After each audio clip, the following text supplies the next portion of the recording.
The state opposition leader has signalled a bigger push towards renewable energy and wants to see the electricity retail monopoly in regional Queensland dismantled. In her budget reply speech, Deb Frecklington also pledged to air condition every state school classroom, drawing scepticism from the government. State political reporter Josh Bavis reports. The opposition leaders waited all week to deliver this. We want substance, not spin. Actions, not excuses. She's been leader for 6 months but is already looking towards the 2020 election. An LNP government will guarantee no new taxes if we are elected at the next state election. I won't introduce job-destroying taxes under the radar. I won't introduce a single tax. She also promised new measures like offering huge rebates to Ergon Energy in an attempt to break the electricity retail monopoly across regional Queensland, reducing power prices, offering more support to renewables if it's cost effective, and a pledge to air condition every state classroom across Queensland. Cool kids are smart kids, Mr. Speaker. Order!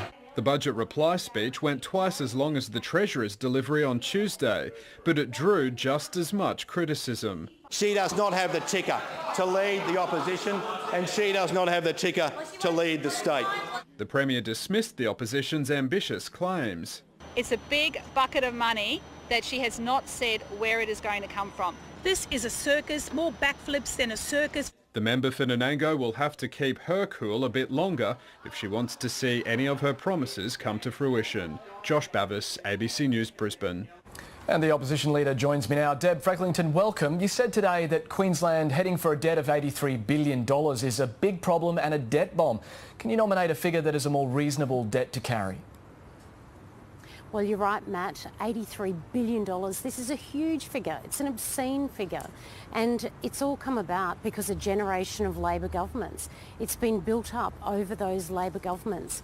So what I've announced today, an LNP government, believe we should have a fiscal strategy to... Sorry, can I just jump in right there, though? What is the number? Yeah, sure. Not $83 billion. Well, what's ballpark? What would you prefer?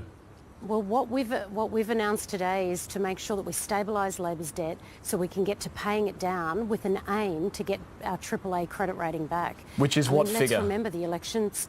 Well, that's for the rating agencies to let us know, Matt. But what I would say is that at least we have a fiscal policy that sits us at stabilising the debt with an aim to paying it down, not just blowing it out year on year. I mean, householders have to manage their budget. They have to live within their means, and that's what a government should do. OK. How about a figure on the cost of air conditioning all the state school classrooms? Yeah, sure. And look, this is a really exciting announcement because we know that cool kids are smart kids, but it's apparently around $1.5 billion, and we know that that's a big cost, and that's why it'll take quite some time to roll that out. In actual fact, 2 terms over 8 years. But we think it's worthwhile because we want to give our teachers great classrooms to teach in, and we want to give our kids great classrooms to learn in. OK, and renewable energy, you don't support Labor's 50% target, but will force government-owned energy companies to support renewable energy generation. So what figure is your target there? Well, look, Matt, we've always said that we support renewable energy and we support renewables. We don't support a 50% headlong rush into that, and that's why we've always said we'll work with the Australian Energy Network and support the federal government's target of around 23%.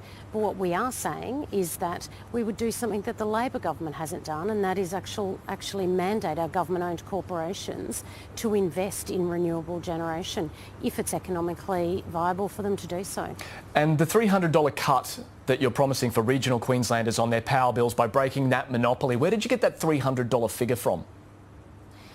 Well, look, we've listened to Labor's own Productivity Commission in relation to that. They recommended that over a year ago. Whenever I get around this great state of ours, everyone says, why can't we have competition in our energy market like they do in the southeast?